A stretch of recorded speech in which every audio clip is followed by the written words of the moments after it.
lo que les voy a comentar y lo que voy a hablar no es una estructura teórica solamente.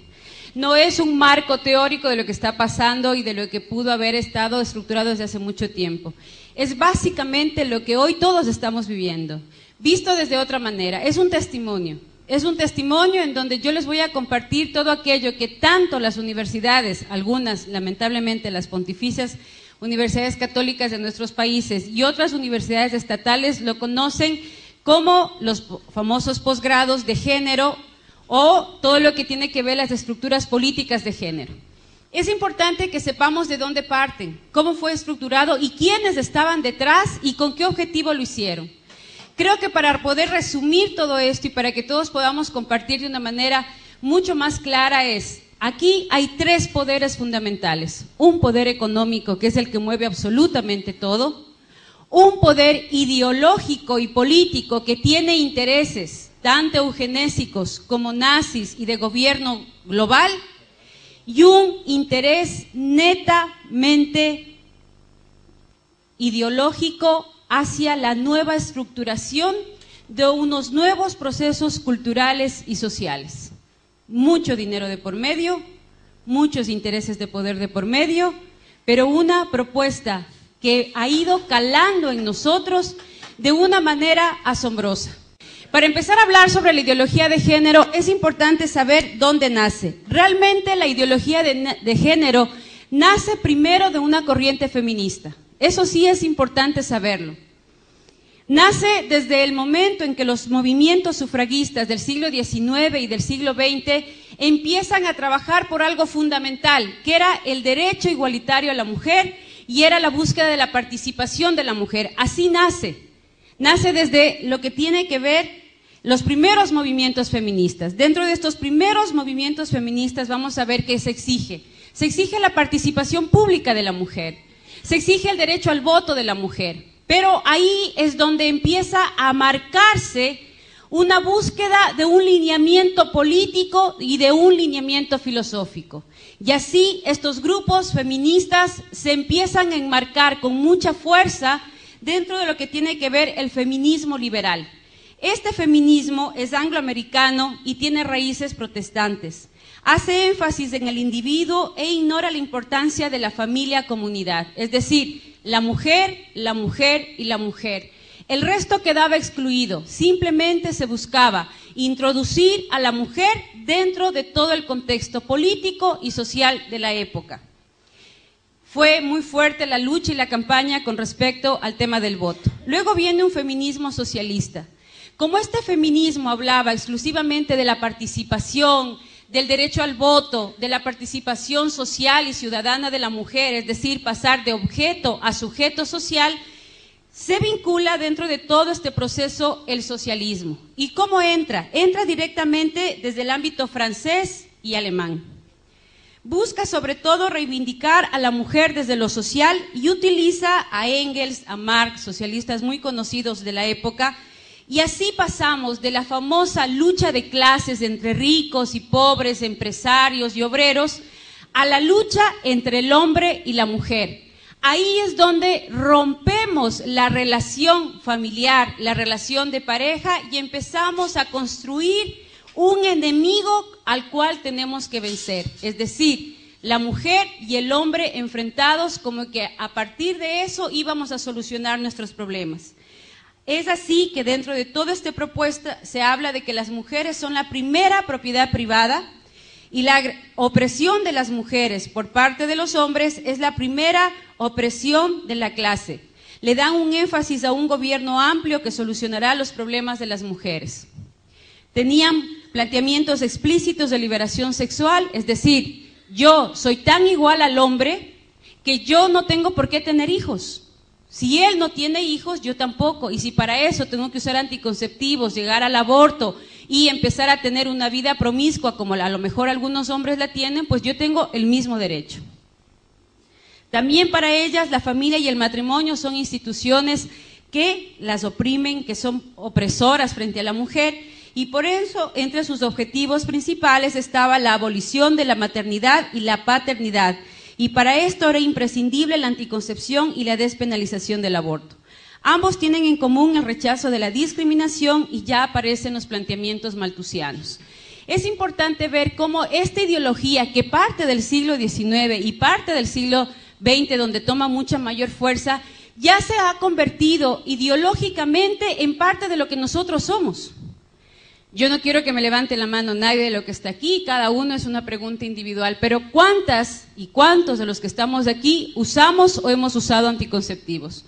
¿Cuántas tenemos, por ejemplo, la ligadura encima o estamos con DIU, que por cierto es de los más abortivos, pastillas, parches, geles, preservativos? Es decir, ya a nosotros en este momento, de los que estamos ya de 40 para arriba, ya muchos de nosotros somos hijos de esa ideología, en donde los hijos hay que tenerles cuidado, en donde si ya tienes más de 4 hijos, lo primero que te dicen es, ¿no tienes televisión?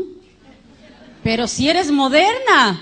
Solo las ignorantes, o sea, además es sinónimo de pobreza, de ignorancia, así como quien dice, pero ¿cómo se te ocurre tú, estudiada, preparada, tener más de 4 o 5 hijos? O sea, ¿qué te pasa? Es decir, vemos a la maternidad como algo que hay que temer. Ser mamá es lo más terrible que nos puede pasar. Ser mamá es lo más vergonzante y humillante. A muchas de las mujeres cuando van por su 5º, 6º, ya no se diga 8º, 9º hijo, compartir con tu familia, no estoy diciendo en el trabajo que ya es otro panorama o a nivel social es otro panorama, muchas veces compartir con tu mamá o con tus hermanas que vas a esperar otro hijo es sinónimo de terror. ¿Y ahora qué me van a decir?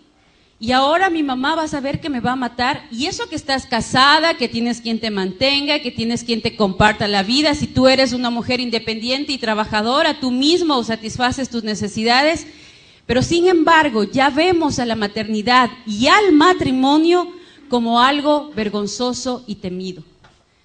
Y del matrimonio ni hablemos, porque del matrimonio somos nosotros mismos los que hablamos mal, nosotros mismos los que nos burlamos del matrimonio.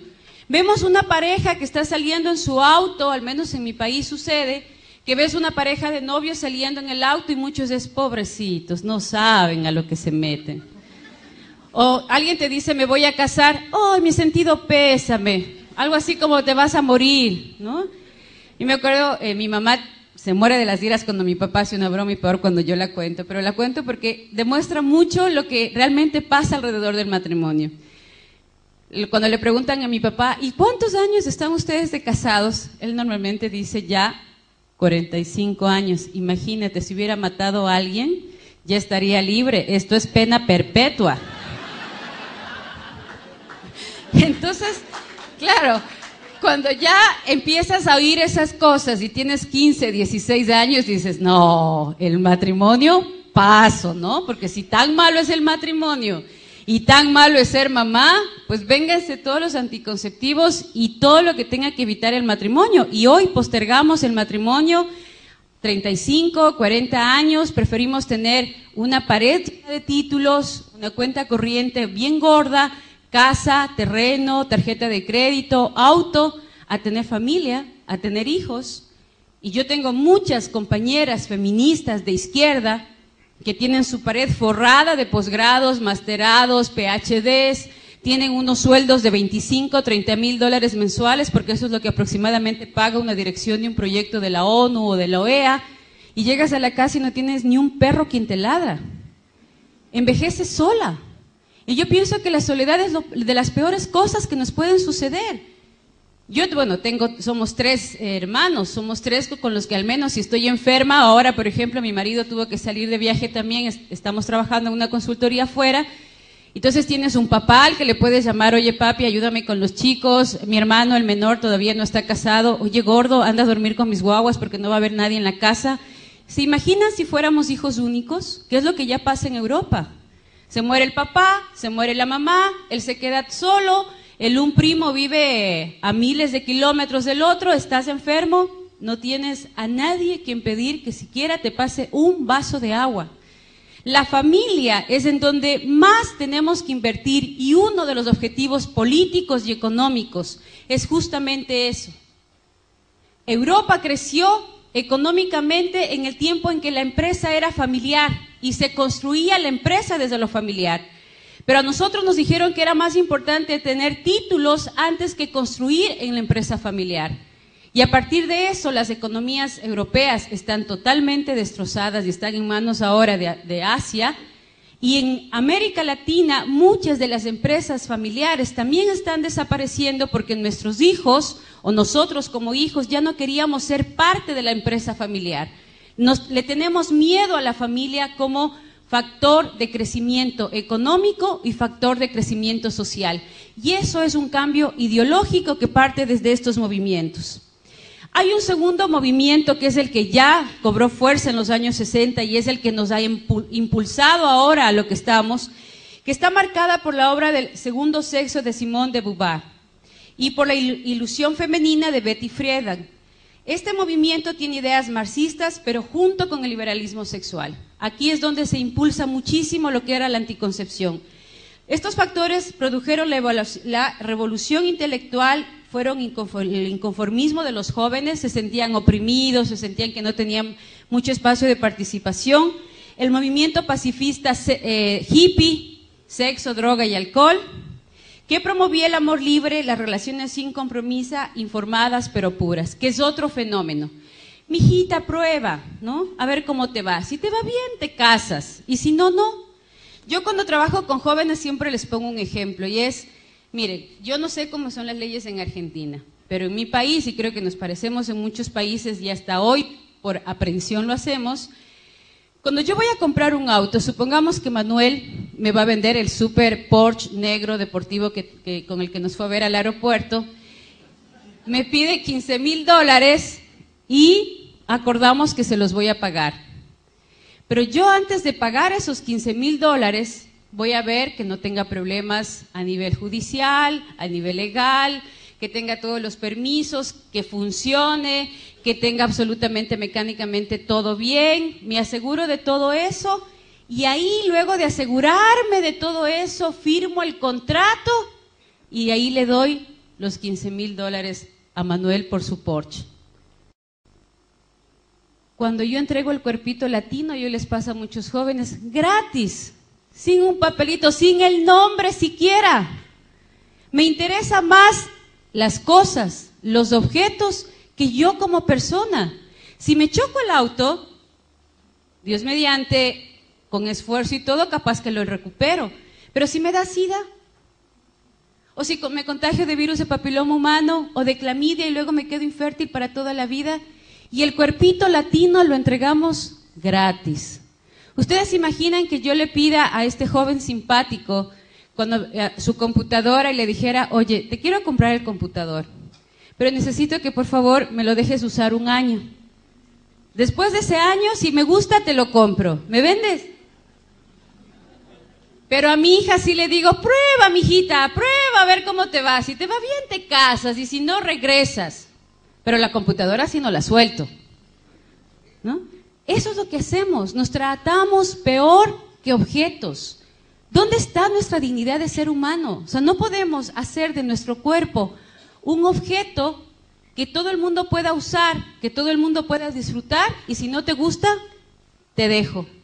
Pero sin embargo, como hay una ideología detrás y la hemos aceptado como si fuera algo maravilloso, como si fuera algo revolucionario, porque además las feministas nos dicen, ¿no? Progreso.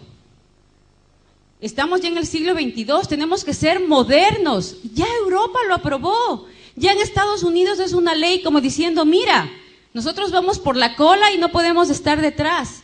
Y sin embargo, no nos dicen todo lo que ellos están viviendo ahora. Pero hay un tercer feminismo, un feminismo revisionista que está apareciendo ahora en el siglo XXI, apareció ya a finales del siglo XX, y es un estudio y una reivindicación a partir de lo que se vivió en los otros feminismos. Este feminismo es nuevo, está apenas apareciendo. Hay una es una diputada, senadora de la Comunidad Económica Europea, que lo está liderando, y ella hace un análisis en donde dice que Badinter es la que está trabajando en esta propuesta, que las mujeres no estamos dispuestas a sacrificar nuestra maternidad y la relación con el trabajo. Es decir, nos interesa tanto ser productivas, pero no por eso dejar de ser mamás. No quieren construir una familia sin papá y mamá. Nos interesa el tener al papá a nuestro lado, el hablar del hombre como un compañero, el hablar del hombre como un amigo, no un enemigo a vencer. Quieren ser madres y trabajadoras, tener ese espacio legal para poder movernos.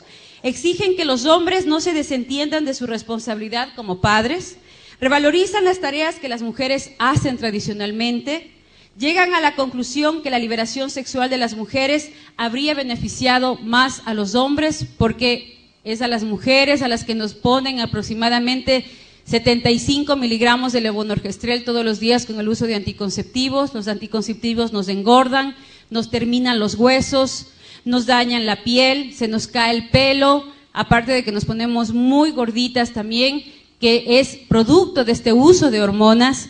Y una cosa que muy pocos la denuncian a partir del uso de anticonceptivos es la primera causa de muerte de enfermedades cardiovasculares en América Latina con las mujeres es justamente por el uso y abuso de anticonceptivos.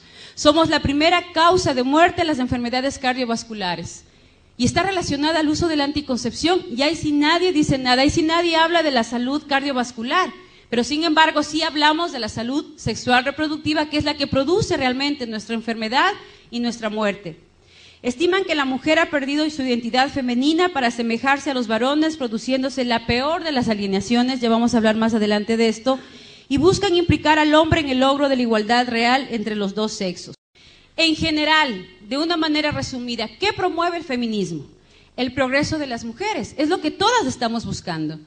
Cuando hablamos de políticas a favor de la mujer, cuando hablamos de proyectos a favor de la mujer, ¿qué buscamos? El progreso de la mujer. Para eso se han marcado 3 espacios: la lucha contra el patriarcado, la subordinación de la mujer y la igualdad entre hombre y mujer. Esos son los 3 paradigmas que enmarcan todas las propuestas legales en el continente. Si ustedes revisan todas las propuestas, nosotros elaborábamos las propuestas y las entregábamos al Consejo de la ONU previo a la elaboración del documento para el estudio de los encuentros tanto en el Cairo como en Beijing.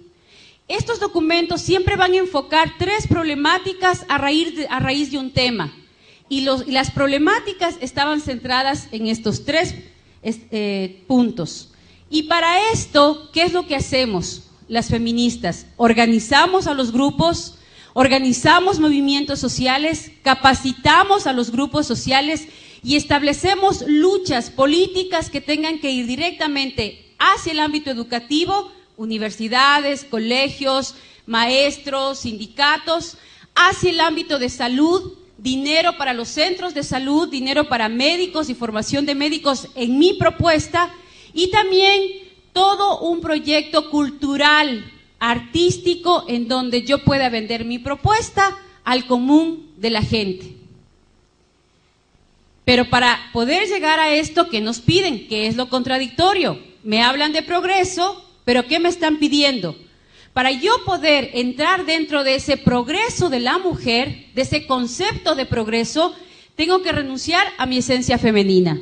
Cuidado digas que eres dulce, que eres tierna, que te encantan los hijos, porque no entras dentro de ese parámetro.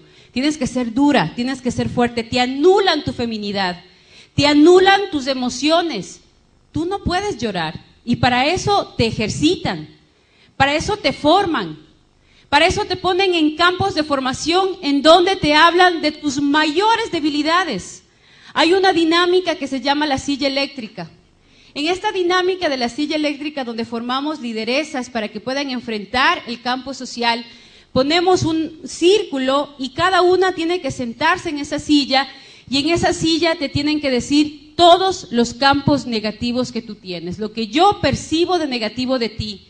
Y la que está al frente tiene que evitar enojarse y dar respuestas totalmente frías a cómo puede establecer una estrategia para vencer esa debilidad. Hay mujeres que hasta lloran y automáticamente lo que te dicen es, mira, tú no sirves. Si vas a ponerte a llorar como niña, como bebita, es mejor que ni pienses estar frente de ningún grupo. Tú para revolucionaria no sirves, tú para feminista no sirves, y así que es mejor que lo pienses. Si te quedas, tienes que ser fuerte y dura para enfrentar la batalla, y si no, te vas. Así te forman. Te forman para poder mirar al otro sin tener miedo, aunque sepas que por dentro te estás muriendo. Pero que sepas que tienes una pistola y que si hay que usarla, hay que usarla. Y que no te puede temblar la mano. Y así forman a las feministas. Diana Conti es formada desde los 16, 17 años para poder enfrentar lo que está enfrentando.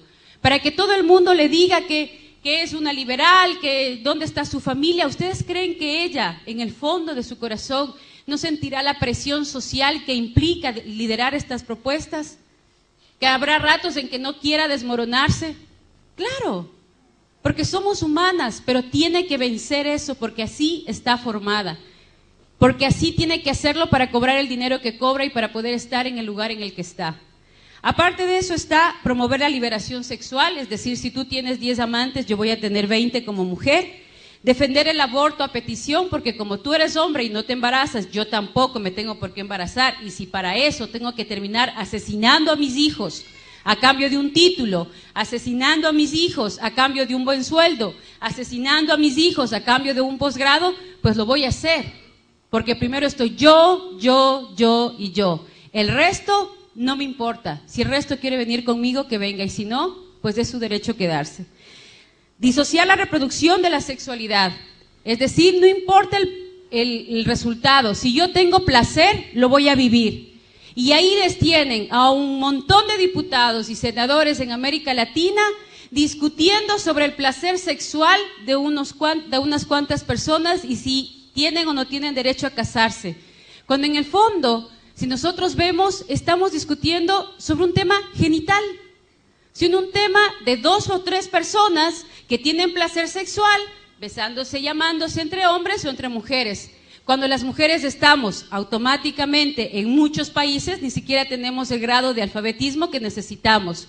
Cuando muchos padres de familia están sin trabajo, cuando muchas escuelas ni siquiera tienen un pizarrón decente donde puedan trabajar en el sector rural, cuando muchos centros de salud ni siquiera tienen una aspirina para poderle dar a un niño o a una niña que está enferma. Y sin embargo, los diputados y los senadores de nuestros países discutiendo sobre el placer sexual de 4 y 5 personas. ¿Por qué? Porque les dicen que es política.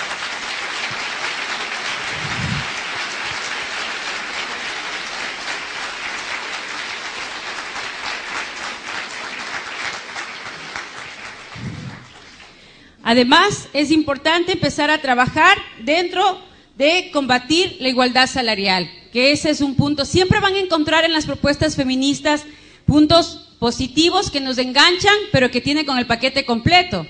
Es como cuando yo te vendo un proyecto, en el caso de los gobernadores, que nosotros les financiábamos proyectos de los gobiernos locales. Le dábamos dinero para el alcantarillado, pero como eje transversal le poníamos género y salud sexual.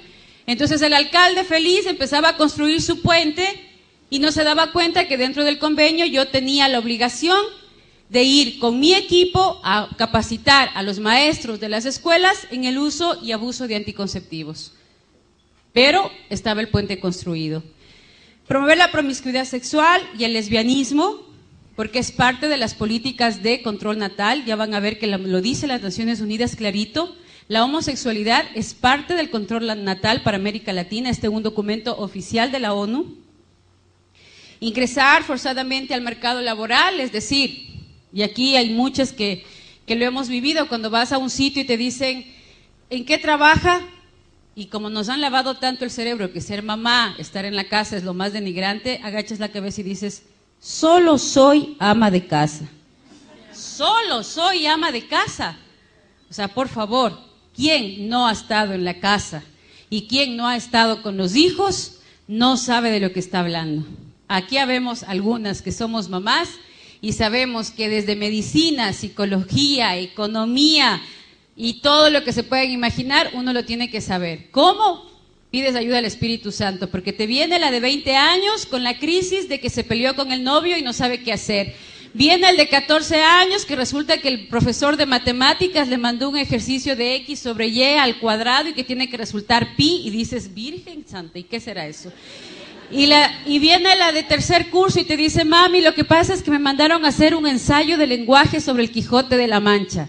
Y tienes que pasar desde la psicología a la filosofía y las letras en un santiamén, porque además todos te quedan viendo así como diciendo, Mamá, la respuesta. Vamos de uno en uno y despacito, porque de lo contrario termino haciendo el deber de álgebra en lenguaje. Promover la agenda de género es otro de los puntos que nace del feminismo, porque a las mujeres nos hablaron tan mal de los hombres y nos enseñaron a odiar tanto a los hombres que hoy terminamos en la cama de otra mujer, porque les tememos a los hombres. Y ahí también inicia la agenda de género, porque tengo tanto miedo de vincularme con un hombre, porque me han hablado tan mal de los hombres, que el amor entre mujeres dice que es más puro. ¿No? ¿Cuáles son las estrategias para esto? El primer canal que se utilizó en todos los grupos y a partir de las conferencias internacionales fue el punto como estrategia global, el control de natalidad como derecho humano. Fue el primer punto. ¿De dónde parte? Eso es importante saberlo. La ideóloga del control natal hay muchos, pero la que más fuerza ha tenido, la que más se ha leído, a la que más se le ha impulsado y la que mucho dinero manejó y creó varias organizaciones como la IPPF, que es la que más vende anticoncepción y aborto en nuestra región, es Margaret Sanger. Ella fue la precursora norteamericana de los movimientos feministas, luchó por la imposición del control natal, el uso libre de anticonceptivos y el fomento del aborto. Margaret Sanger es el ídolo de las feministas, sobre todo de las de antaño. Hoy se la considera pionera del nuevo feminismo, es decir, de las chicas de 25 y 30 años, porque es mucho más radical en los planteamientos. Fundó la organización la Liga Americana para el Control de Natalidad, hoy denominada IPPF, y en 1914 fundó el periódico La Mujer Rebelde, que se considera el hito comunicacional más importante de la mujer. El control de la natalidad como medio práctico de la política racista. Y dentro de todo esto se comenzó a manejar ya la imagen de la familia pobre, con muchos hijos, totalmente sufrida, acongojada, los niños sucios, botados, y la familia feliz con 2 hijos. Y empiezan a aparecer ya no las casas grandes, las casas pequeñas. Y hoy todo está construido sobre la base de esta política. Encontrar una casa, yo no sé cómo será acá, pero en mi país yo tengo 3 hijos. Encontrar ya una casa de 3, 4 dormitorios es más o menos una odisea. La mayoría de casas tienen 2 dormitorios, una cocina que tienes que entrar de lado porque de frente no cabes, una sala comedor que ya es una sola, porque ahora eso se llama estilo moderno, estilo americano. Entonces son 4 sillas en medio de la sala, y un patio en donde el perro le puede dar ataque de esquizofrenia porque no resiste el tamaño del patio, ¿ya? Y ese es el modelo. Nuestro fallo, les voy a decir literalmente lo que estudian las mujeres y los hombres en los posgrados de género, porque este es un documento que se les entrega. Lo que pasa es que como lo vemos con otros ojos, literalmente lo he pasado. Nuestro fallo de segregar a los imbéciles, que normalmente para ella los latinos, ella los llama a los mexicanos, y los negros somos los imbéciles, quienes están aumentando y multiplicándose un peso muerto de basura humana, engendra impasiblemente la clase de los seres humanos que nunca deberían haber nacido.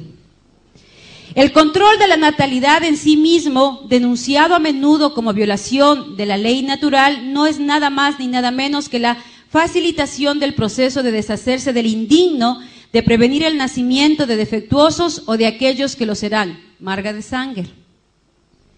El exterminio de la población negra. De 5 abortuarios en Estados Unidos y en España, 3 están en barrios de latinos y barrios de negros, al punto que hoy ellos se están organizando en Estados Unidos para denunciar el genocidio de los afros en Norteamérica. ¿Por qué? Porque dice que el enfoque educacional más exitoso para llegar al negro es a través de un llamamiento religioso.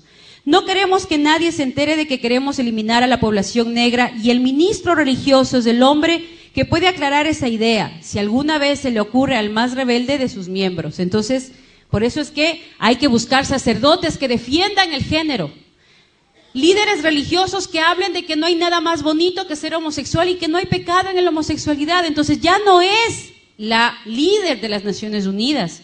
Ya no es la consultora del Fondo de Población de la ONU, es el sacerdote de la parroquia X a quien ingenuamente, espero creer eso, ingenuamente se le ha lavado el cerebro y ahora sale él a decir, vengan, esta iglesia es abierta, aquí no hay problema el aborto, aquí no hay problema la anticoncepción, aquí no hay problema la homosexualidad, todo está bien visto a los ojos de Dios porque Dios lo permite todo.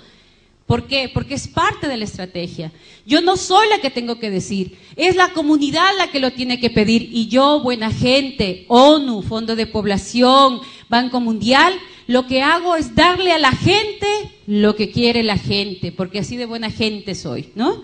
Y luego, deberíamos contratar a 3 o 4 ministros de color, preferiblemente con conocimientos del servicio social y con atrayentes personalidades.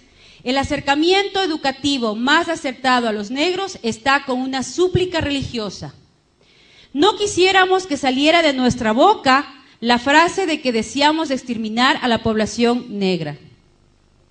Luego viene la esterilización de los débiles mentales, porque pobrecitos de esos niños con síndrome de Down no pueden nacer. Entonces nos hemos comido el cuento de tal manera que ahora mucha gente piensa, no, pues es que esa gente no puede nacer. Pues ella ya lo había pensado y nos lo vendió de la siguiente manera.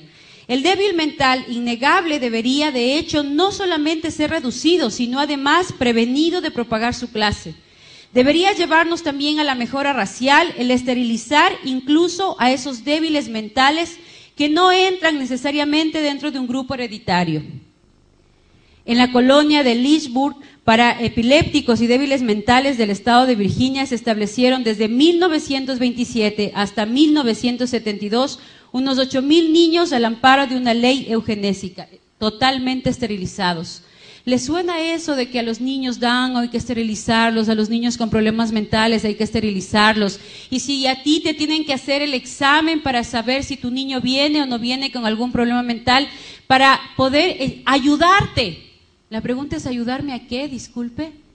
¿Para qué necesita hacerme a mí un examen si mi hijo viene o no viene mal? ¿Cuál va a ser la ayuda? ¿No? Esta es la filosofía que hay detrás de eso. La selección elitista de las clases acomodadas. Nuestra tarea está no solamente en prevenir la multiplicación de la mala estirpe, está también para preservar la estirpe bien dotada. Por el interés del progreso social o incluso por la permanencia de la civilización, las clases intelectuales deben tener más niños. Nuestro problema más acuciante es aumentar el índice de natalidad del superior y disminuir del inferior. Y muchos de nosotros nos hemos comido el cuento. Ahí están las pobres, llenas de hijos, no tienen que dar de comer a sus hijos y siguen pariendo como conejos. Deberían evitar que las pobres sigan teniendo hijos. Tanto pobre en la calle, tanto pobre en los mercados. Entonces hay que eliminar a los pobres. Entonces se necesita tener tarjeta de crédito, cuenta corriente, casa, auto y profesión para poder tener hijos. Igual a China. En China, si tú tienes dinero y puedes mantener, pagas el impuesto por cada hijo que tienes. Y si no, tienes la obligación de abortar, porque el gobierno te obliga a abortar porque los pobres no pueden tener hijos. Y vamos a tener que pedir autorización para el número de hijos que tenemos que tener. ¿Por qué? Porque hay una clase que tiene que prevalecer y otra que tiene que desaparecer. La destrucción de la familia y el matrimonio. La acción más misericordiosa que puede hacer una familia numerosa por uno de sus miembros más pequeños es matarle. La cama del matrimonio es la influencia más degenerativa en el orden social. No te cases, ¿para qué te vas a casar? Bueno, pues y si te va mal te divorcias. Ninguna mujer tiene derecho legal de concebir a un niño sin un permiso para la maternidad. Y viene el anticristianismo. Fundamentalistas, curuchupas, comecirios, antiprogreso, homofóbicos. ¿De dónde nace? Los servicios de maternidad para las mujeres de los barrios miserables son perjudiciales para la sociedad y para la raza. La caridad no hace más que prolongar la miseria de los ineptos. Los resultados, de 5.9 en América Latina en 1950, a 2.5 en el 2000, a 2.1 en el año 2010 y el objetivo es llegar a 1.9 en el 2050. Hoy estamos ya en parte de los objetivos que ellos están cumpliendo. Llevamos 2.1, muchos de nuestros países como promedio. Nos hemos convencido de que a los hijos hay que tenerles miedo. Hay más tasas de divorcios que de matrimonios en la mayoría de nuestros países. Muchos de los chicos ya no optan por el matrimonio. Las relaciones, las uniones de parejas son más comunes que los matrimonios. Y todo parte desde toda una estrategia que venimos arrastrando desde atrás.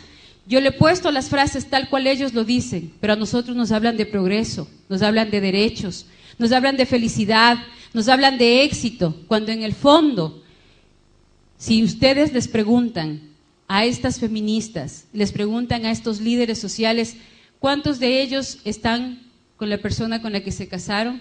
¿Cuántos de ellos tienen hijos botados en varios hogares? ¿Cuántos tienen hogares destrozados? Casi todos. Ustedes fíjense en un líder de izquierda, fíjese en una feminista y vea si realmente detrás de ella hay una estructura social y familiar que le sostiene. La mayoría de ellas no lo tienen. Y si la tienen es porque es un marido santo que aguanta todo. ¿Cuáles son sus canales? Aquí viene la estrategia. ¿Cómo funciona esto? A través de las conferencias que acaparan el 70% del trabajo de las Naciones Unidas.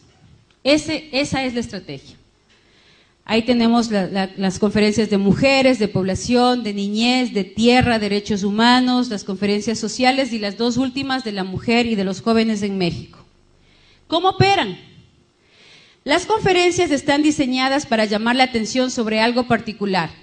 Un ejemplo, el control de la población. Estamos tan poblados que nos estamos cayendo los unos a los otros porque ya no cabemos.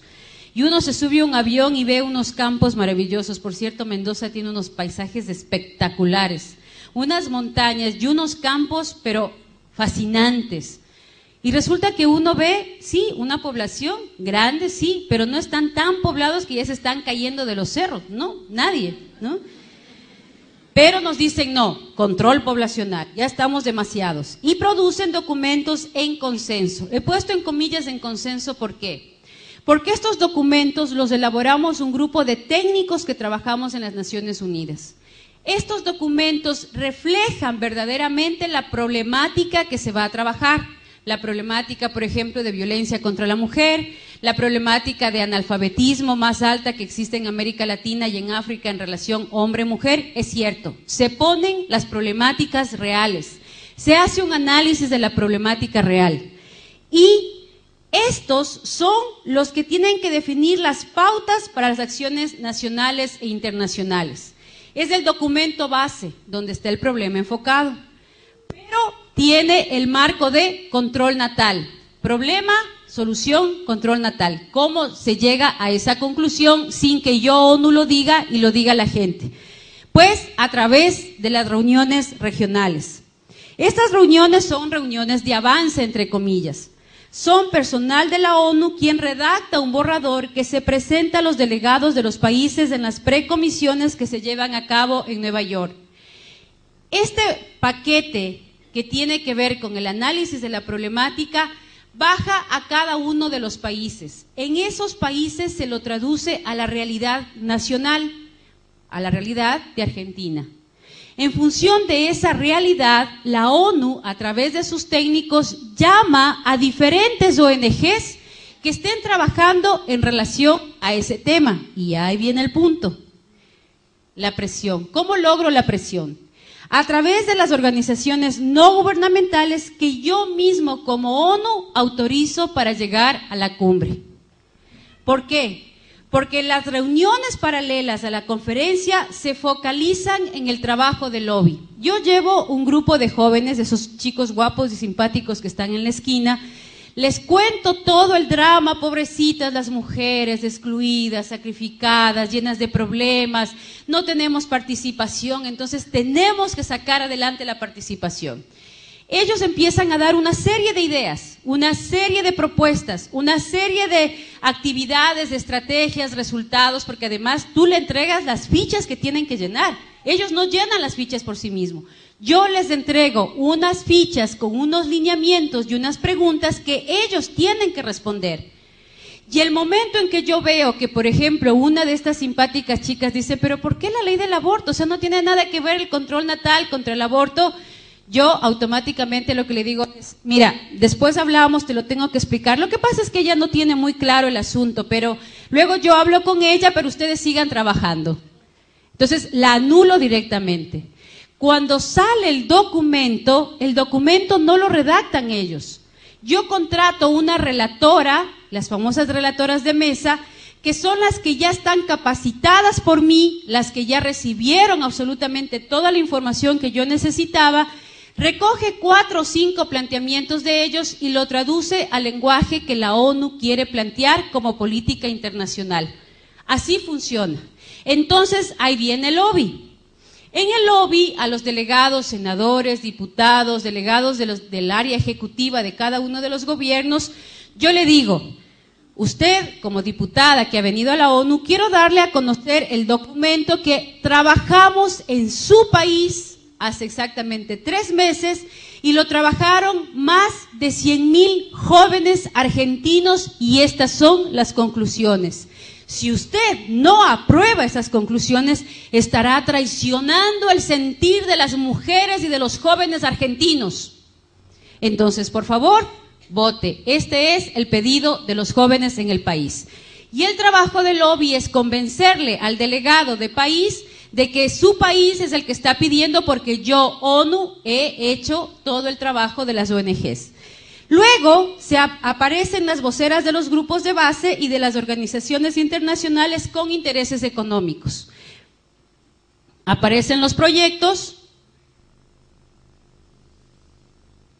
Disculpe. Aparecen ya los proyectos. Entonces, ¿qué es lo que viene ahí? Aparecen las problemáticas, aparecen las temáticas, lo que se va a aprobar y, milagrosamente, aparecen las financieras. Yo tengo 20 millones de dólares para apoyar esa propuesta. Yo tengo 100 millones de dólares para trabajar con jóvenes en Colombia. Yo tengo 6 millones para hacer convenio con Ecuador. En el temática de mujer, yo te voy a dar para violencia de la mujer, te voy a dar 25 millones para el SIDA y empieza la repartición del pastel. Y como se empieza a generar un espacio de necesidad versus oferta, creen, en la problemática quedó a un lado y ahí se empieza la danza de los millones en función de los proyectos que se empiezan a ofertar, entre comillas, para cumplir el objetivo planteado en esa conferencia. ¿Cómo lo hacemos? Con oficinas permanentes en la ONU para ayudar el objetivo de la ONU, de la cumbre en la ONU. Si yo me doy cuenta que María de los Ángeles es una líder espectacular, que maneja muy bien el lenguaje, que tiene muy claro cómo distribuir los presupuestos, yo le digo, María de los Ángeles, quiero hacerte una propuesta desde la Secretaría del Senado. Tengo en este momento 25 millones de dólares para trabajar en la temática de mujer, que tú los puedes distribuir acorde a los diferentes programas que tienes. Yo tengo ya algunas ONGs que las he visto, que me gusta el trabajo que hacen, y tú ayúdame a seleccionar algunas otras más. Para esto yo te voy a mandar a ti a un curso de especialidad en Canadá o en Alemania o en Holanda o en Bélgica para que logres establecer políticas sociales mucho más claras con respecto a la temática que se va a aplicar. Te vamos a dar más o menos $2,000 mensuales, el posgrado es de aproximadamente 21 días, te pagamos el hotel, te pagamos el curso que cuesta $25,000 y luego de todo esto elaboramos juntas el proyecto y yo te entrego el dinero. ¿Estás de acuerdo, María de los Ángeles? Ya dudó, eso para mí ya es bastante como funcionaria de la ONU. Exfuncionaria, pero ahorita voy a hacer el papel de la funcionaria para que ustedes vean un poco cómo se manejan las cosas, ¿no? Ahí hay algunas ONGs que hay que conocerlas. Está Parenthood, la famosa IPPF, está el Comité Latinoamericano del Caribe para la Defensa de los Derechos de las Mujeres, el famoso CLADEM, Católicas por el Derecho a Decidir, que ya está en tendencia a desaparecer, porque inclusive la presidenta de las Católicas por el Derecho a Decidir, frente a un ecógrafo, no dudó de que ahí hay vida y dijo claramente que con los avances científicos ya no se puede decir que no hay vida. Entonces, yo veo que ya el plan de la ONU, siempre van a ver el plan de la ONU, aparecen unas ONGs con fuerza, se les pone ahí al frente y todo, se van quemando y a las mismas aparecen con otro nombre, ¿no? Está el Popular Council, que es de los más fuertes y es de los más desencarnados porque tienen estudios económicos, estudios geográficos, estudios antropológicos, sociólogos y todos trabajando en función de esta propuesta y otros más, ¿no? Aquí está también, está llegando a Argentina el IPAS, que tiene su oficina central en México, está Plan Internacional, está también el Banco Mundial, ya los vamos a ver ahora. ¿Cómo funciona esto? ¿Qué hay detrás? Uno dice, bueno, todo hasta aquí es así como político, ideológico. Detrás de todo esto realmente hay mucho dinero. Miren, ¿cómo funciona esto? Estas organizaciones internacionales que se han tomado las Naciones Unidas, la ONU realmente en el 42 nace desde una crisis social mundial muy fuerte, donde los derechos humanos prácticamente desaparecieron, donde se mataron a millones de personas a nombre de la limpieza de raza. En función de eso, nace las Naciones Unidas para precautelar esos derechos. Luego se dieron cuenta que trabajar en los derechos humanos sí deja dinero y que hay mucha gente que está dispuesta a donar dinero para poder impulsar el proyecto.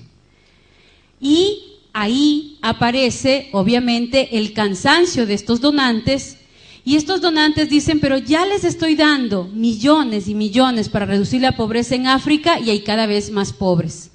Como reducen los benefactores y necesitaban dinero para poder seguir trabajando, aparecen los famosos donantes, a ver, ya hice algo aquí, los famosos donantes con intereses económicos. Los que más dinero le ponen a las Naciones Unidas para sus proyectos, increíblemente, son las farmacéuticas. ¿Por qué el negocio con las farmacéuticas, donde Sintec es la que más nos ha dado para América Latina?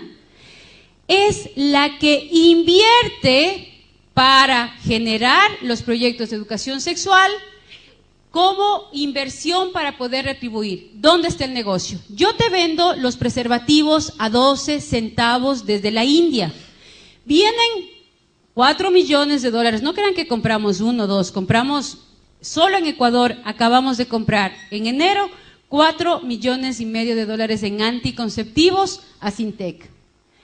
Sintec financia los encuentros, financia los lobbies, financia las ONGs, porque yo te entrego a ti, a los 13, 14 años, un preservativo, te regalo el preservativo, te enseño durante 4 o 5 años a través de los maestros que ganan miserables sueldos en nuestros países, que se los ha convertido en distribuidores de anticonceptivos.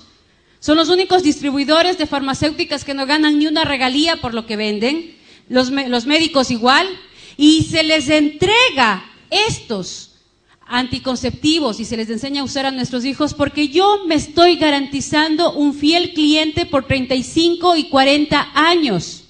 Entonces, si yo traigo a 12 centavos y encima más negocio con algunos diputados para poner dispensadores de los preservativos obligatoriamente en los colegios, vamos a poner un colegio base de 1,500 jóvenes, te enseño cómo se usa, te pongo ahí y yo los vendo a 25 centavos. ¿Cuántos preservativos venderán en un dispensador de un colegio de 1,500 alumnos? Entonces, claro que es un negocio regalarte, claro que es un negocio educarte para que uses mis anticonceptivos, claro que es un negocio invertir. Entonces, yo invierto en los encuentros y luego de invertir en los encuentros, ¿cómo lavo el dinero?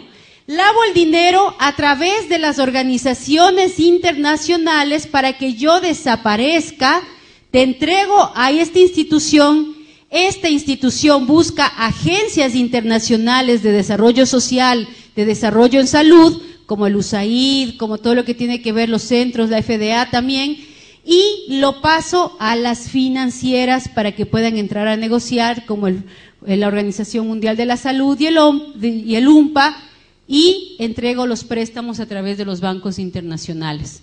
Entonces, yo no hago como país el convenio directamente con Sintec, sino que presento el proyecto al UNPA o las Naciones Unidas para que estas agencias depositen el dinero o hagan préstamos internacionales. Un ejemplo de eso. Si yo soy diputado, si yo soy alcalde o gobernador y hago un convenio con el Fondo de Población o hago un convenio con UNICEF, hago un convenio con el Banco Mundial para mejorar los centros de salud de Mendoza, el Banco Mundial, a través de estos organismos internacionales, me ofrece donarme $100 millones para construir, para arreglar, para comprar equipos a los centros de salud de Mendoza. Dentro del convenio está el eje transversal de salud sexual reproductiva, que incluye la consejería gratuita a adolescentes para que los adolescentes sin permiso de sus padres usen anticonceptivos, para que se trabaje en género, es decir, capacitar a los maestros y a los médicos en atención a personas homosexuales, y todo lo que tiene que ver con la entrega de anticonceptivos y esterilización a las mujeres y a los chicos y a los hombres en Mendoza. Entonces, espectacular, pero hay un eje transversal que de esos 100 millones, 1 millón, 2 millones, 3 millones será destinado para mi proyecto. ¿Quién va a manejar ese proyecto? Entonces yo le digo, señor gobernador, no se preocupe. Primero lo invito a cenar en un local muy bonito, y aquí uno ve el sticker de la ONU y te abren las puertas por todo lado. Nadie puede entrar, pero si le dice, soy funcionaria de la ONU, siga por favor. Le llamo de la ONU para hablar con el gobernador, claro, siga por favor. Los llevo a cenar, porque para eso tú ganas un sueldo, pero te entregan una tarjeta de crédito de aproximadamente $20,000 para que tú como funcionaria puedas invitar a diputados, puedas invitar a gobernadores, a gobiernos locales, a cenas, a teatros, a lugares, a posgrados, a viajes, y así poderle inmiscuir en la propuesta. Le digo, mire, usted encárguese de estos 98 millones, yo voy a contratar los técnicos, porque yo me imagino que usted no tiene experiencia en esto de contratos sociales, ONGs y todo. Yo ya tengo el estudio de con qué ONGs puedo trabajar, y en función de esas ONGs yo empiezo a implementar el proyecto. Yo tengo mi equipo, tengo mi gente, así que usted de eso no se preocupe. Firma, y empezó el proyecto sin que nadie se dé cuenta y sin tener que buscarme marchas en contra, ni que vengan los Provida a decirme que esto no está bien, ni que vengan un montón de viejitas comerciarios a decirme que eso está mal. Ni se han enterado, ya está firmado el convenio y ya está el dinero en la gobernación. La más grande de estas ONGs que trabaja en todo el continente, desde México hasta Brasil y Argentina y Chile, es la IPPF. El que está al frente de la IPPF actualmente es el hijo de Margaret Sanger. La IPPF, Alexander Sanger, él es el gerente de la IPPF actual. Y la IPPF en su página web, ellos, la verdad es que nosotros no leemos, pero ellos lo tienen bien clarito y lo ponen ahí directamente. La IPPF trabaja para mejorar el acceso a la anticoncepción de emergencia para ayudar a prevenir embarazos no planificados y abortos inseguros. ¿Qué quiere decir? Que trabaja por el aborto seguro, que vende abortivos, que vende aborto químico, que esteriliza y entrega anticonceptivos a los jóvenes sin mayor información. Y aquí ustedes no ven absolutamente en ninguna parte de la página, en ninguna parte, lo que tiene que ver con el peligro de las enfermedades de transmisión sexual de nuestros hijos. Yo lo único que hago es vender un negocio. Entonces, imagínense qué negocio. Te entrego anticonceptivos. Como sé que no existe sexo seguro, tienes dos opciones: o te embarazas o te enfermas. Si te embarazas, te vendo el aborto. Y si te enfermas, te vendo, por ejemplo, la famosa vacuna en contra del virus de papiloma humano, que le dicen muy noblemente en contra del cáncer de útero, que no hay tal cáncer de útero si no hay virus de papiloma humano, que es una enfermedad que se transmite vía piel a piel por el simple sudor de la piel. Entonces yo también te vendo las vacunas. ¿Cuánto cuestan? $475. ¿Cuántas dosis? 3 dosis. ¿Cuánto cuestan los retrovirales para el SIDA? En Brasil se los produce a $170, $180 y nos lo venden en nuestro continente entre $800 y $1,000. Un negocio redondo. Y para completar el negocio, yo también te vendo las máquinas a través del IPA para todos los procedimientos abortivos, y no conforme con eso, hoy me he inventado un tubo para extraer el bebé de 8 a 10 semanas, venderlo completo. Entren a las páginas web y pongan compro y vendo bebés abortados, y mientras más completo está, más caro te pagan las mismas farmacéuticas para dos cosas: investigación con bebés muertos o elaboración de geles, de cremas y de shampoos con el colágeno de nuestros propios hijos. Ese es el negocio macabro que hay detrás. Entonces, vamos a ver qué de las conferencias y cuánto dinero ya está implementado. En la conferencia del Cairo del 94 ya se habló del aborto como un derecho y muchos países lo aceptaron. Incluyeron los derechos sexuales y reproductivos, y desde 1998 todas las constituciones, todas, sin excepción alguna, todas las constituciones del continente incluyeron dentro del marco constitucional en el área de derechos humanos el concepto de salud sexual reproductiva, sin considerar lo que eso implicaba. Los fondos para planificación familiar en todo el mundo fueron de 17.000 millones de dólares que ya se entregaron y ya se gastaron. Educación sexual y sexo seguro desde los 14 años, que ya empezamos ahí a elaborar los primeros textos educativos para ser entregados a nuestros hijos. Representantes de Honduras como Lorena Casco y también Cecilia Royals fueron las que más guerra nos dieron en esa época. Ellas fueron las que impidieron, y gracias a ellas muchas de estas políticas en América Latina no se introdujeron, porque alertaron a varios de los gobernantes que estaban ahí y a varios de los delegados. Se habló también de que los niños que nazcan deben aparecer como niños deseados, y se empezó aquí a introducir dentro de todos los textos de salud, dentro de todos los libros de ginecobstetricia, el concepto de niños deseados como política desde la resolución de El Cairo. Se trató de cambiar el concepto de familia a familia en todas sus formas, y Europa lo acogió. América, desde Norteamérica, Canadá hasta el Cono Sur, no la adoptaron en el 94. Luego en Beijing, ya los logros que se tuvieron y que ya estamos viviendo el resultado de eso se trata negativamente al matrimonio, a la familia y a la maternidad, y se empieza a hablar de la importancia de vivir las relaciones sexuales como un derecho, sin llegar ni al matrimonio, y no importa el sexo, no importa el estado civil, no importa si eres hombre, si eres mujer, no importa absolutamente nada. Buscan eliminar la discriminación específicamente en el tema de la homosexualidad, y ahí aparecen las primeras leyes en Europa y en Norteamérica para incluir la libre orientación sexual, tanto en los diferentes estamentos estatales hasta llegar a los estamentos constitucionales. Y ya en muchos países se ha logrado: México, Colombia, Argentina, que ya les voy a decir, son los 3 parámetros. Este es un dominó. Este dominó que tiene la ONU tiene 3 puntas a nivel latinoamericano y del Cono Sur. México, por ser, entre comillas, país católico, está la Santísima Virgen María y su influencia tiene mucha fuerza por la guadalupana. Está Colombia, porque se considera siempre un país mucho más conservador, mucho más apegado también a la religión, y está Argentina por su influencia política y porque siempre o marca la moda, o marca los hitos musicales, marca los hitos artísticos. Entonces también está Argentina. Caen las 3 puntas y el dominó va cayendo automáticamente uno tras de otro. Esa es la estrategia que se tiene.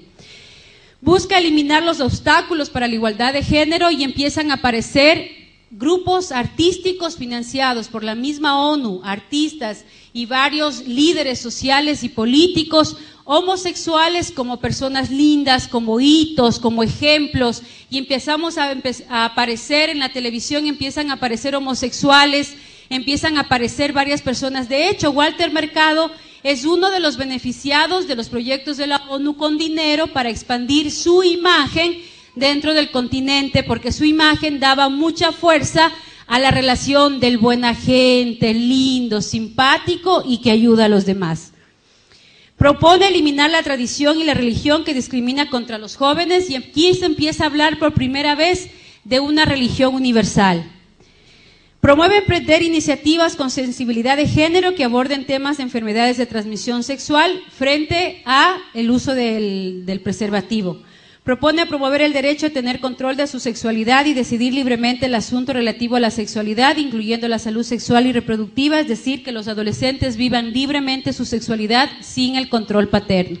Y se empiezan a organizar desde el año 95 las famosas coordinadoras juveniles de salud sexual reproductiva, los famosos grupos juveniles de feministas, los famosos grupos estudiantiles universitarios a favor del derecho a la mujer. Luego viene la CEDAW, que desde el 79 se empezó a trabajar, pero que ya a partir del 2000 se firmaron los convenios, y ahí empieza como instrumento jurídico fundamental para asegurar igualdad de los derechos de las mujeres. Define la discriminación como cualquier distinción, exclusión o restricción de los derechos a libertades de las mujeres, proclama el derecho a la igualdad entre hombre y mujer, un comité de expertos que verifica el cumplimiento de estos derechos, y ahí ustedes ven que tienen en cada gobierno vienen a visitarte para ver y evaluarte si estás o no estás cumpliendo, y se ratifica el protocolo. ¿Quién estuvo detrás de todo esto y financió directamente estos dos eventos y la legalización en las diferentes constituciones? Frederick Osborne y la IPPF. Frederick Osborne, que fue el que dio el dinero en un 80% para África y América Latina, no es nada más ni nada menos que el presidente de la Sociedad de Eugenesia. Es el fundador, junto con Rockefeller III, del Consejo de Población y el Lobby Pro Aborto, y es el estratega de la criptoeugenesia. Luego viene, con todo este financiamiento, ¿cuál fue el resultado? Condicionar el entorno por medio de presiones sociales y psicológicas concentradas en los jóvenes y en los padres. ¿Cómo se hace esto? Se trabajan talleres que se convoca desde las Naciones Unidas. Yo voy a dar desde el área que más trabajaba, que era el área de los maestros. Entonces yo convoco a unos 200, 300 maestros para establecer la nueva política educativa en materia de salud sexual reproductiva. Se trabaja todo a base de dinámicas, de ejercicios grupales, de terapias grupales, más o menos todo lo que tiene que ver con trabajo desde lo personal, para debilitarte hacia la toma de decisiones en función de la decisión grupal. Cojo los maestros, vengo y traigo a la super experta, PhD, doctora, 80 libros, habla no sé cuántos lenguajes, bien especializada de Alemania, y la presento tal cual para poder darle exposición a los maestros. La primera dinámica que propone esta super experta es traer a dos lesbianas frente al público y se les pide simplemente observan y van a percibir sus sensaciones y emociones. Esa es la pregunta y ese es el punto de partida de la dinámica.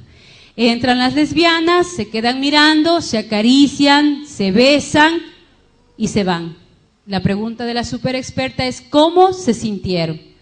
Y empiezan unos que sí, que me da igual, mira, cada uno tiene derecho, otro que dice, no, me parece horroroso, o sea, no estoy de acuerdo, por favor, ¿cómo es posible que nos hagan esto? Yo venía a otro taller y todo. A todos los que protestaron, les digo, por favor, levanten la mano quienes no están de acuerdo o no les pareció bien o se sintieron mal o se incomodaron con esta dinámica. Levantan la mano, gracias, bajen la mano, por favor, y les digo, ustedes deberían ir al psicólogo. Tienen un problema moral. Ustedes tienen todavía problemas de carácter interno que resolver porque están influenciados por cuestiones religiosas, de derecha, y todo lo que ustedes piensan va a evitar el desarrollo de nuestros países. En el evento van a haber muchas cosas de este tipo, por lo tanto decidan si se quedan o se van. Yo les puedo recomendar tomar un taller de gestáltica que les permita vivir su sexualidad, porque a lo mejor lo que tienen es una sexualidad reprimida, porque el 50% de varones ya ha tenido tendencias homosexuales y el 30% de mujeres también las vive todos los días. Eso lo dice el estudio hecho en X, Y, Z, y por lo tanto ustedes están dentro de ese marco. Agachan la mayoría la cabeza, hay 2 que 3 valientes que se mantienen y pelean, pero el resto mutis. ¿Por qué? Porque lo dice la super experta. Y así es como empiezan a trabajar todo el control natal, y eso ya lo hemos visto, ¿no? Luego viene la Fundación Rockefeller, que empieza a trabajar y empieza a financiar a través de estas organizaciones. ¿Y cuáles son los logros? Se ha establecido políticas de esterilización de enfermos degenerados, la mujer como pieza clave de la nueva humanidad, la iglesia principal enemiga del progreso humano y la revolución sexual. Hasta ahí el primer paso. ¿Están en todos nuestros países estos pasos? Sí. Viene el segundo paso. El segundo paso de la política global está la agenda de género, es decir, redefinir la igualdad. Si yo ya te logré convencer que vivas como prostituto o como prostituta, uses mis productos y aparte de eso te conviertas en asesino de tus propios hijos y tú sales a la calle diciendo que es un derecho matar a los hijos, que es un derecho prostituirte y usar tu sexualidad peor que un animalito, si ya te convencí de eso, ahora sí, ya te puedo convencer de lo que pensé que nunca te podía convencer. Y es de cambiar el concepto de igualdad social a igualdad biológica. Los hombres y mujeres se hacen, no nacen. Todos por todas. La violencia de género cambia por la violencia de mujer. Por eso hay grupos de feministas, la vieja guardia, que no aceptaron muchas de estas agrupaciones de esta propuesta. Porque era la pelea que apareciera públicamente la imagen de la mujer, que aparezca socialmente la imagen de la mujer, que no quede excluida y de pronto vuelve a desaparecer porque ya no hay el concepto mujer, ahora hay el concepto género. Y nuevamente desaparece la palabra mujer y aparece la palabra de género, que es nada más ni nada menos que ya no solo puedo tener derecho a decidir si matar o no matar a mis hijos, sino que ya te convenzo de que puedes ser hombre a pesar de ser mujer. Y el ejemplo más grande que tenemos de esto es esta mujer que se puso hormonas, se viste como hombre, se pareció a hombre, pero su naturaleza le grita. ¿Y ahora? Y mejor voy para acá.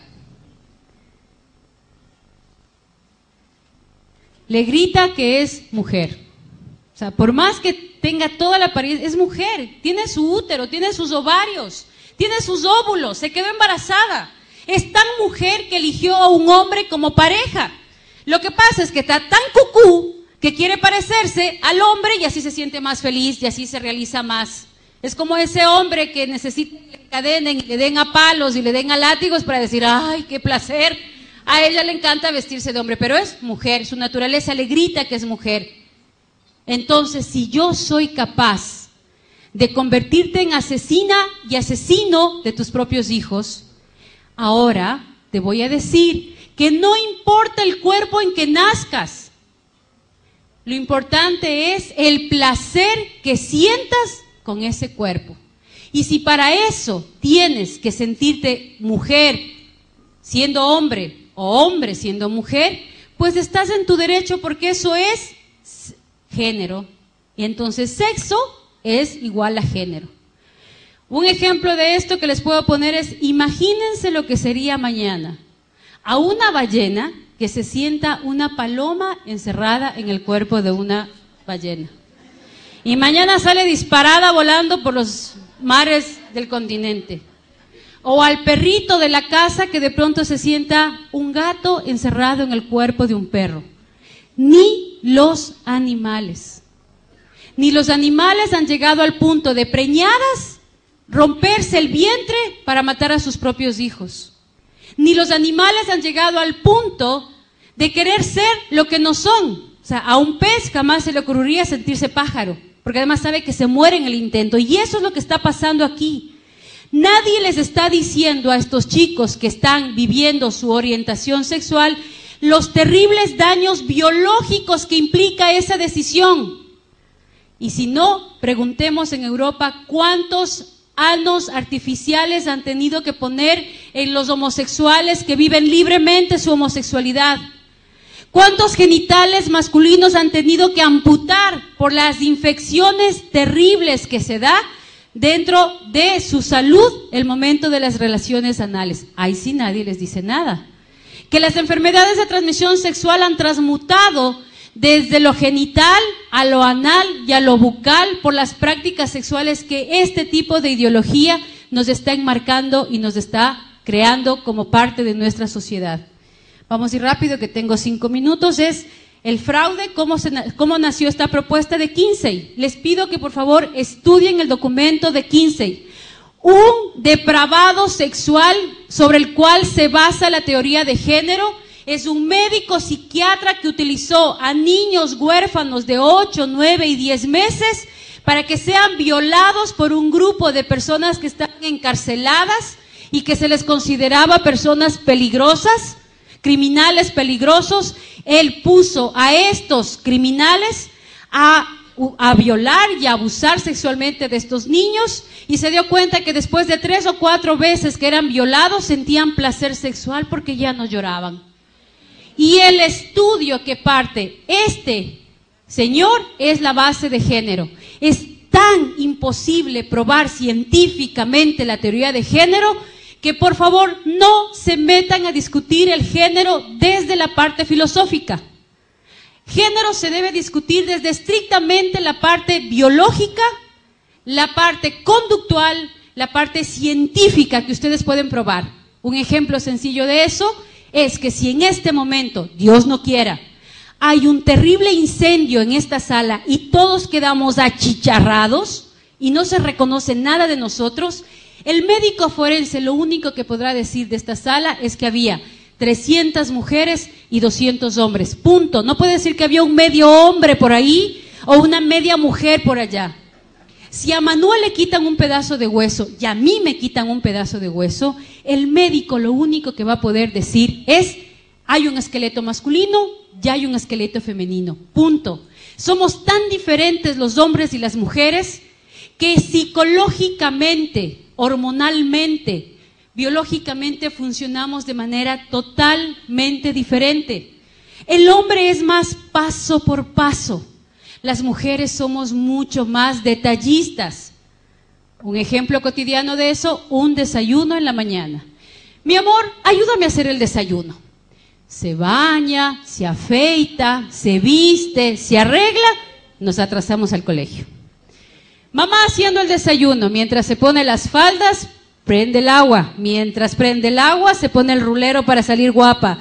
Mientras se pone el rulero, lanza los uniformes a la izquierda y a la derecha para que los chicos lo cachen y se lo vistan. Prepara los refrigerios mientras pone la lavadora y se quede funcionando para poder salir. Y a las 8 en punto todos estamos en el sitio en el que tenemos que estar. Porque así somos.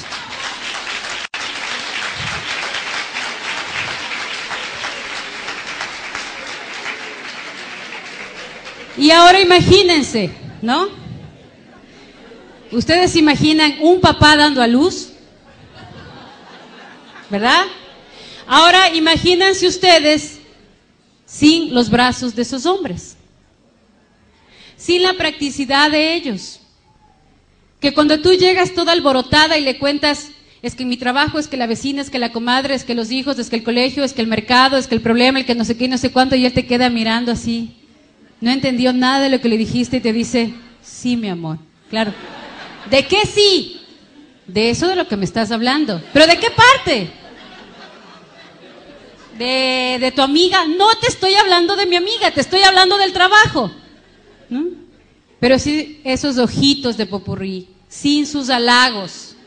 ¿Ustedes creen, mis queridos amigos, que las mujeres nos arreglamos, nos peinamos, nos perfumamos, nos guapeamos para que aquí mi amiga me diga: mamacita, qué buena que estás?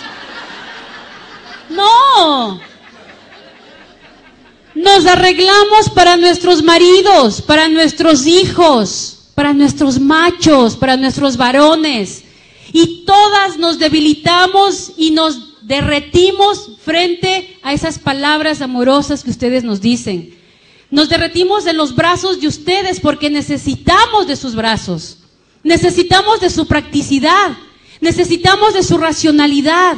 Necesitamos de su concreción, porque de lo contrario no concretáramos nada, nos termináramos haciendo 10 cosas a la vez. Entonces, cuando yo rompo con todo eso, obviamente rompo con toda una estructura, y si yo soy capaz de convencerte de que ya mates a tus hijos, luego de que ya no eres mujer, que eres hombre, te puedo convencer absolutamente de todo. Y ese es el plan social y de poder económico y político. Porque los jóvenes que viven como animales su sexualidad y no son capaces de tomar decisiones asertivas de su vida, de su cuerpo, no van a poder tomar decisiones absolutamente de nada. La prueba de eso es la generación de los ninis en Europa. Ni estudian ni trabajan.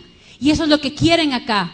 Porque a esos jóvenes es fácil lavarles el cerebro, a esos jóvenes es fácil sacarles el voto, a esos jóvenes es fácil decirles lo que deben comprar, lo que deben vestir, a dónde tienen que viajar, qué es lo que se tienen que poner, dónde tienen que estudiar y qué carreras tienen que estudiar, porque nos convierten en seres humanos totalmente manejables, totalmente vulnerables, violentos, sin ser capaces ni siquiera de enfocar una meta a la cual seguir. Y aquí yo quiero hacer un llamado a los jóvenes. Si los jóvenes y las mujeres no nos comprometemos en participar en política, a meternos y ensuciarnos las manos, a meternos y abrir la boca y a ser la voz de los que no tienen voz, estamos fregados, porque les vamos a dejar a ellos el poder.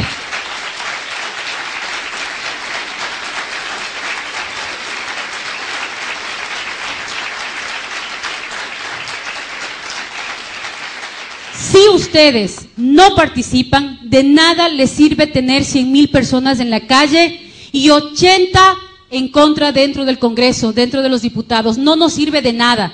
Están en época de elecciones. Si ustedes no se deciden en participar, si ustedes no deciden enfrentar la parte política, Liliana y todas las diputadas que están alrededor de ella no van a poder hacer nada porque están solas.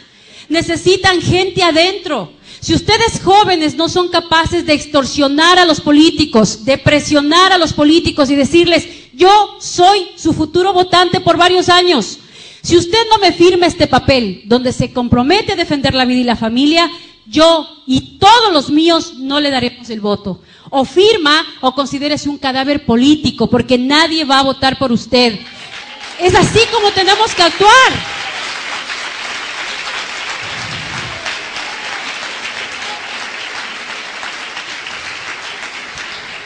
Y como ya me están votando y tengo que correr, no le he dicho todavía cómo organizarse, porque una cosa es la denuncia y estoy empezando recién las propuestas, organizarnos. Este evento es fundamental.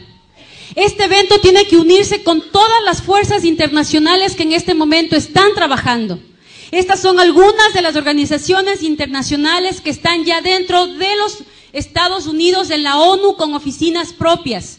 Son gente buena que ya se ha logrado introducir en los canales de la ONU para romperle sus esquemas, para romperle su participación. Si no nos organizamos y no tenemos claro cómo actuar, no lo vamos a lograr.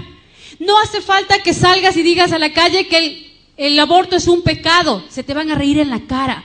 Tienes que decir lo que es el aborto, un crimen, y a mí como mujer nadie me va a obligar a asesinar a otra mujer. Así vive en el vientre de mi útero, porque todas las mujeres tenemos derecho, incluida aquella mujer que vive en el vientre de otra mujer. Por lo tanto, estamos por el derecho de todas las mujeres, porque nadie me va a obligar a mí a mancharme las manos de sangre asesinando a mi propio hijo, porque ese hijo es muy fácil quitármelo del vientre y de mi corazón y de mi mente. ¿Quién me lo va a quitar? Porque a mis hijos no les van a decir que metiéndose con otro varón, amando a otro varón, va a ser más varón, porque lo voy a destruir. Entonces ahí es donde yo tengo que organizarme, federaciones de padres de familia, federaciones de jóvenes, federaciones de mujeres, federaciones de hombres, porque aquí los que más están perdiendo son ustedes, papás, porque les están quitando el derecho a ser padres, a ser abuelos, porque les están diciendo que son criminales, que son irresponsables, que ustedes no pueden ser papás, que son malos, que son violentos. Eso es lo que les están diciendo. Ya es hora de que los hombres salgan a la calle y digan, habemos hombres que amamos a las mujeres, habemos hombres que estamos dispuestos a dar la vida por nuestros hijos, que no nos avergüenza lavar los platos, que no nos avergüenza cocinar, que amamos a nuestras hijas mujeres y amamos a nuestros hijos varones. Los católicos, los cristianos, tienen que salir a la calle a defender su derecho de hombres, porque hombre no es aquel que tiene más mujeres, hombre es aquel que tiene una y la ama para toda la vida, y ustedes han demostrado ser hombres valiosos.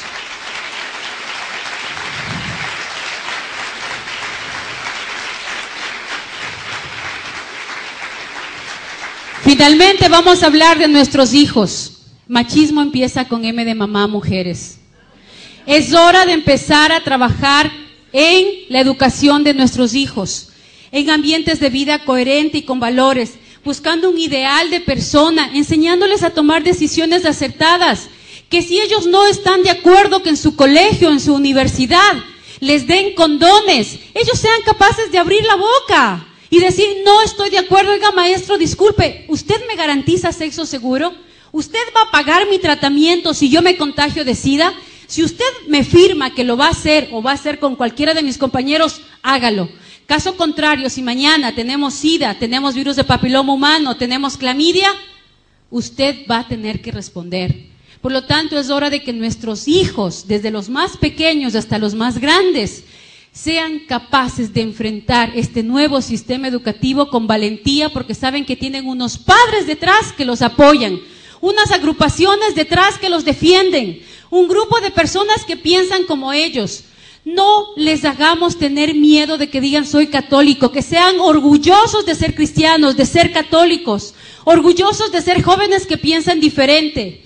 Yo me acuerdo una vez hice una pregunta a las chicas que quienes creen en la virginidad, y se levantó una muy valiente y dijo yo. Y hubo un grupito por ahí que comenzó a reírse como diciendo a esta loser, ¿no? Ja, ja, ja. Ella les regresó a ver y les dijo, lo que ustedes son, yo lo puedo ser cualquier momento. Pero lo que yo soy, ustedes ya jamás en su vida lo van a poder ser. Y esa valentía es la que necesitamos.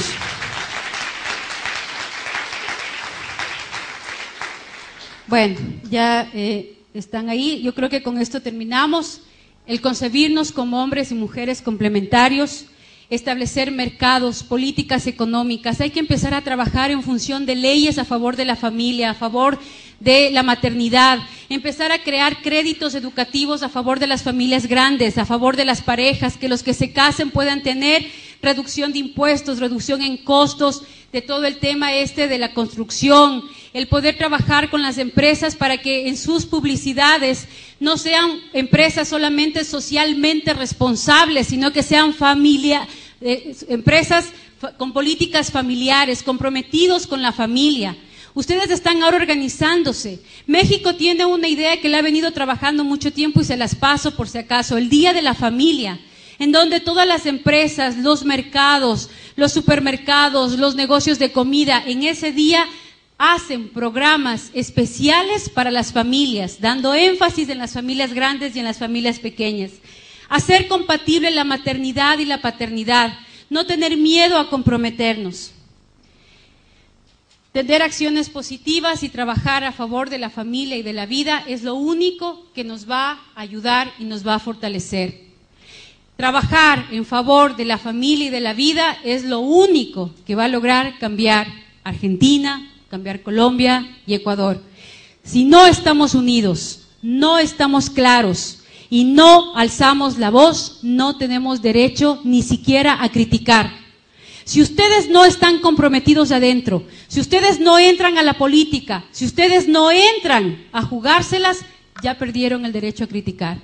O nos jugamos y entregamos la vida, además, porque tenemos el ejemplo más grande de todos. ¿Saben cómo se ama y se defiende lo que uno cree? Así. Como Cristo lo hizo por nosotros. Dar la vida hasta la última gota de sangre. Eso es lo que hay que hacer. Muchas gracias.